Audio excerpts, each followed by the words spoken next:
जय हिंद, जय जवान, जय किसान। मी सुभेदार मेजर काशीनाथ पुंडलिकराव ताडे, निवृत्त, Venkateshwara cooperative power and agro processing limited संस्थेचे चेअरमॅन शिवाजी शामराव डोळे सर यांच्या नेतृत्वात आम्ही 2020ला खरी सुरुवात केलेली आहे। या संस्थेचा उद्देश आहे जय जवान, जय किसान। या अंतर्गत आपल्याला जवानांनी सुरू केलेले कार्य शेतकऱ्यांपर्यंत पोहोचवणं आहे आणि आम्ही त्याची सुरुवात खरी मालेगावपासून सुरुवात केलेली आहे। मालेगावमध्ये आपलं अंगूर, अनार, सीताफळ, चिकू, केळी 1,500 गिरगाय आहेत आपल्याकडं। गिरगायपासून आपण शेणापासून जीवामृत बनवतो, शेणापासून आपण वर्मी कंपोस्ट बनवतो, त्याच्यानंतर आपलं शेणापासून अगरबत्ती, शेणापासून पेंट।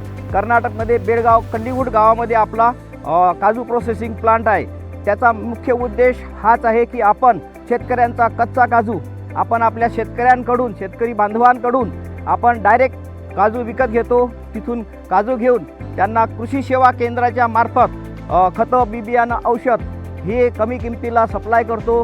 शेतकऱ्यांच्या मुलांना अग्निवीर भरतीपूर्व प्रशिक्षण हे पण आपण फ्री ऑफ कॉस्ट 6 महिन्याचं खाणं पिणं राहणं हे सर्व आपण फ्री ऑफ कॉस्ट देतो आहे। आपली पहिली बॅच निघून आपली दुसरी बॅचची आपलं ट्रेनिंग आपल्या नाशिक जिल्ह्यातल्या मालेगाव इथं चालू आहे।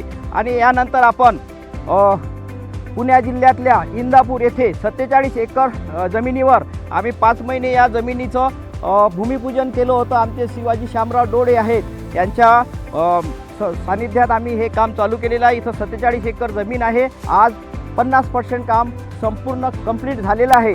आमचा उद्देश आहे की या येणाऱ्या 5 महिन्यात आम्ही या संस्थेचं इथेनॉल शेतकऱ्यांच्या मक्यापासून बनते, भातापासून बनते, या माध्यमातून आम्ही शेतकऱ्याला जो मोठा करायचं स्वप्न आम्ही बाळगलं आहे। जय जवान जय किसानच्या अंतर्गत शेतकऱ्यांना काम करण्याची इच्छा आहे आणि शेतकरी यासोबत या संस्थेसोबत जुडावे अशी आमची मनापासून इच्छा आहे। कारण की या संस्थेत जय जवान जय किसान हा देशातला पहिला प्रोजेक्ट आहे की जो कॉपरेटिव्हच्या अंतर्गत आम्ही इथेनॉल प्रोजेक्ट बालाजी बायोफ्यूल हा प्रोजेक्ट उभा केलेला आहे आणि या माध्यमातूनच शेतकरी मोठा होईल, आमचा हा दृढ संकल्प आहे। जय हिंद, जय जवान, जय किसान। धन्यवाद।